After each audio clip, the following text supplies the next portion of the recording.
Bonjour et bienvenue dans Upécut by Pasteur D. Si le ciel par Jésus réellement est votre destination et vivre l'excellence sur terre, votre aspiration, vous êtes les bienvenus dans cette série où aujourd'hui nous parlons justement de notre vie sur terre. Comment accomplir sa mission sur terre.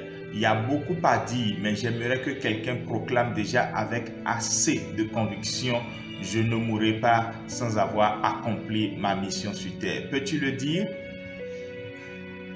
Dans Jean 19:30, il est écrit: quand Jésus eut pris le vinaigre, il dit: tout est accompli. Et baissant la tête, il rendit l'esprit. Jésus a donc tout accompli avant de rendre l'esprit. Comment réaliser ce pourquoi on est sur terre? Je ne veux pas faire de développement ici sur ce sujet. On pourrait toujours revenir sur ça dans des échanges privés. Mais il est important que nous déclenchions quelque chose dans la vie de plusieurs personnes. Jésus était conscient de ce pourquoi il était sur terre. Dans Jean 4, le verset 34, il dit: ma nourriture est de faire la volonté de celui qui m'a envoyé et d'accomplir son œuvre. Donc il s'agit d'accomplir, ce qui veut dire achever, terminer, aller jusqu'au bout. Est-il possible que toi aussi, avant de quitter ce monde, tu puisses dire: j'ai accompli l'œuvre de celui qui m'a permis de vivre tel nombre d'années? Le plus important n'est pas la longévité. Le plus important, c'est ce que nous avons fait de notre vie sur terre. Et accomplir ce pourquoi on est sur terre, c'est de découvrir réellement son couloir de destinée et d'y marcher sans jalouser les autres, sans compétir inutilement contre les autres, mais rester dans son couloir pour aller jusqu'au bout de ce pourquoi vous avez été déposé sur la terre.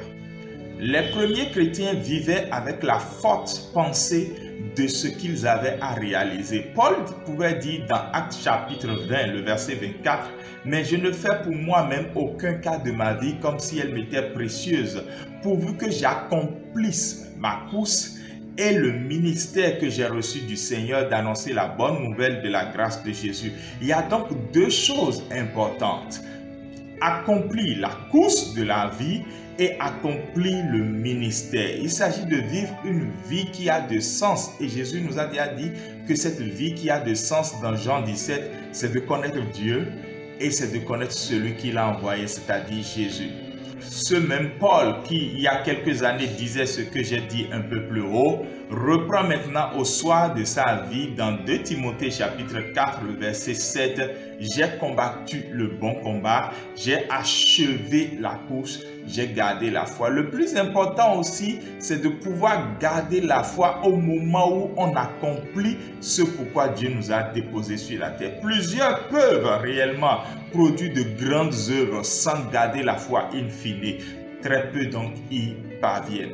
Et je pense intimement ce matin, avant qu'on ne se sépare, qu'il y a la possibilité pour vous de réaliser aussi ce pourquoi vous êtes sur la terre, accomplir votre mission sur la terre. C'est bien possible. Quand je regarde Myles Munroe, à quelques jours de son rappel à Dieu, il disait dans une interview: je sens que je suis vide, je sens que ce pourquoi je suis sur la terre, j'ai tout donné, il ne me reste plus rien à donner.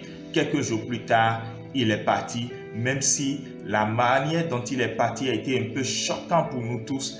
Il a tout simplement fini sa mission. Il n'avait plus rien à faire sur la terre. Le prix Nobel de la paix de 2018, le docteur Denis Mukwege, également un homme qui peut dire: je suis en train de réaliser ce pourquoi j'ai été déposé sur la terre. Il reste maintenant toi et moi. Il faut que nous parvenions à réaliser ce pourquoi Dieu nous a déposés sur la terre. Et c'est bel et bien encore possible, quel que soit l'âge que vous avez maintenant, quelles que soient les erreurs que vous aviez commises dans le passé et quelles que soient les limites que vous avez au fond de vous-même. Alors que quelqu'un confesse après moi, Jean chapitre 17, verset 4, « Je t'ai glorifié sur la terre. J'ai achevé l'œuvre que tu m'as donné de faire. Ce sera un jour ma prière avant de quitter cette terre. » Seigneur, nous voulons te dire merci parce que je sais que plusieurs découvriront aisément et réellement ce pourquoi tu les as déposés sur la terre. Ils seront, Seigneur Dieu, les instruments que tu utiliseras pour guérir ce monde qui attend avec un ardent désir la révélation des fils de Dieu. Ces fils et ces filles seront révélés. Le monde sera guéri. Le monde te connaîtra. Le monde vivra réellement la vie que tu veux qu'il vive. Béni soit ton Saint-Nom, Seigneur. Amen.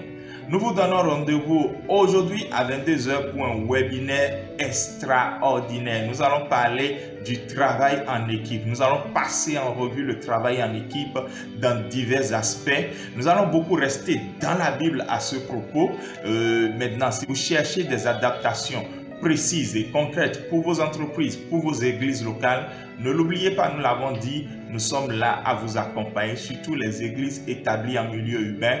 Nous sommes là pour vous accompagner afin que votre équipe de direction, votre travail avec vos collaborateurs produise de bons fruits. Nous sommes là à déposer à notre tour ce que Dieu a mis en nous pour que son royaume avance aisément.